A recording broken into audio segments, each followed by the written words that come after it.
Hello, online arts community. Welcome to Fleetwood-Jourdain Theater's Staying Creative in collaboration with Piven Theatre Workshop, a journey through the history of Black theater, a series with me, Professor Bria Walker. Today, we're going to talk about the iconic Black Shakespearean actor and tragedian, Ira Aldridge. He was born in New York City in 1807 and died in Poland in 1867 at the age of 60. He was a brilliant and popular tragedian during the mid-19th century. He fell out of notoriety after his death, but thankfully, his legacy has made a resurgence in recent decades. Aldridge is one of only 33 people in the world to be honored with a bronze plaque at the Shakespeare Memorial Theatre in Stratford-upon-Avon.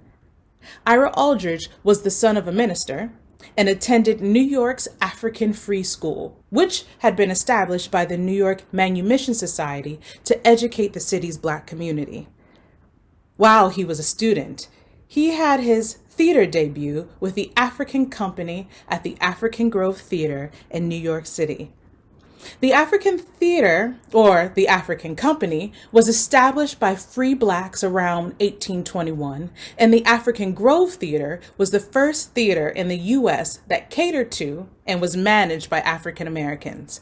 It was founded and organized by William A. Brown, and the company manager was James Hewlett.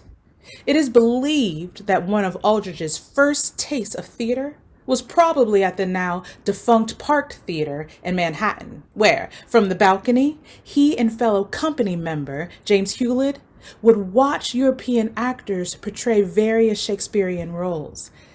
The African Company's first production was Shakespeare's Richard III. Fun fact, in 1994, playwright Carlisle Brown wrote the play, The African Company Presents Richard III. It's a beautiful take on the company and their efforts to mount their own production of Richard III. Now, back to the 1800s. In 1823, the company put on the first play written by an African American called The Drama of King Shotaway. It was written by company member and founder William A. Brown. Unfortunately, this play is now lost. It was a historical drama based on the Black Carib Revolt of 1796 against English and French settlers on the island of St. Vincent. While a member of the African Company, Ira Aldridge made his acting debut in Richard Brinsley Sheridan's Pizarro. He also played Romeo in their production of Romeo and Juliet. Keep in mind, he was only 14 or 15 at the time.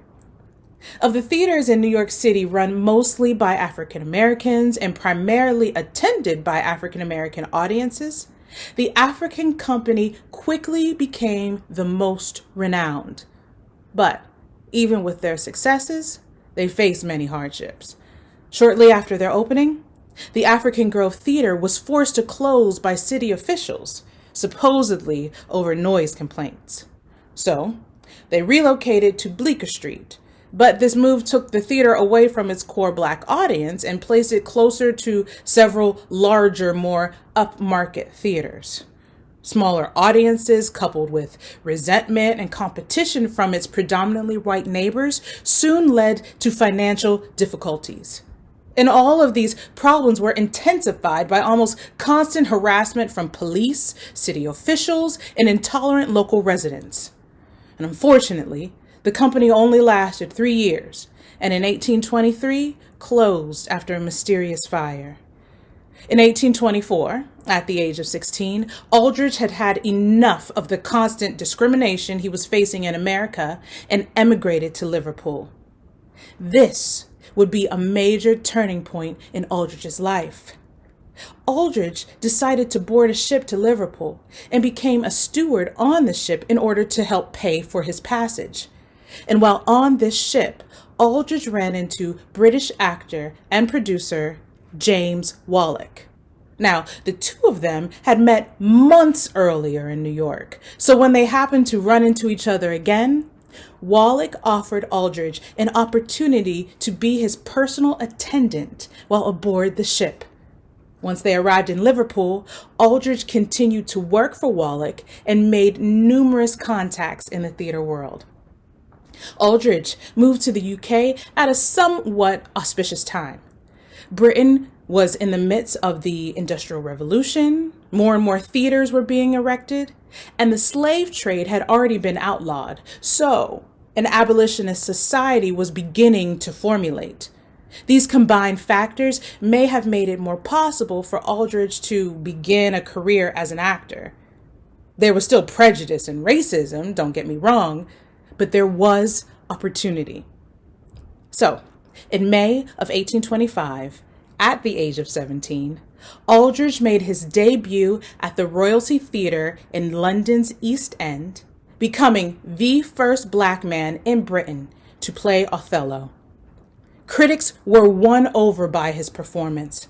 They were a little unsure on how to take a, quote, gentleman of color lately arrived from America, end quote, but they loved his performance nonetheless. Aldridge slowly worked his way up and through the London theater scene. His Othello later transferred to the Royal Coburg Theatre in 1825. He had a lead role in a stage adaptation of Afriben's Oroonoko, played Aaron the Moor in Shakespeare's Titus Andronicus, and he showed his versatility by playing a bumbling butler in the 18th century comedy The Padlock.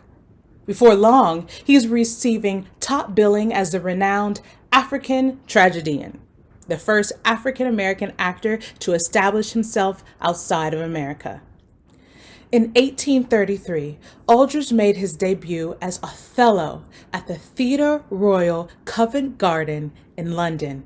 Even though Britain was more accepting of blacks and boasted an abolitionist society, there were some who were not on board with a black man gracing one of their most prestigious stages. Some of the reviews were scathing. Campaigns were even launched to remove him from the stage, but in the end, fortunately, they didn't work. Aldridge took The Padlock and Othello on tour throughout Britain and gained many new fans. He even became manager of the Coventry Theatre in 1828. This made him the first black manager of a British theatre. Between performances, he lectured on the evils of slavery and gave his support to the abolitionist movement. Aldridge also toured Ireland and was welcomed with open arms. By the 1830s, Aldridge was touring Britain and Ireland with a self-written one-man show where he mixed dramatic monologues and Shakespearean text with songs, stories from his life, and lectures on abolitionism. As an antidote to the blackface minstrel shows that were popular at the time, he also began donning whiteface to portray roles such as Shylock, Macbeth, and Richard III. In the 1850s, his popularity grew far and wide. He assembled a troupe of actors and set out on a tour of Europe. His popularity even reached royalty.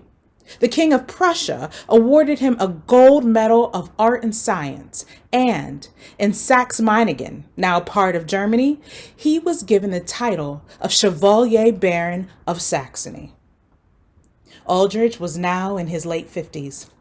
The Civil War was over, and the desire to return to the U.S. to perform was extremely attractive. So he organized a 100-date tour of the U.S. Fortunately, this tour would not be in the cards for Aldridge.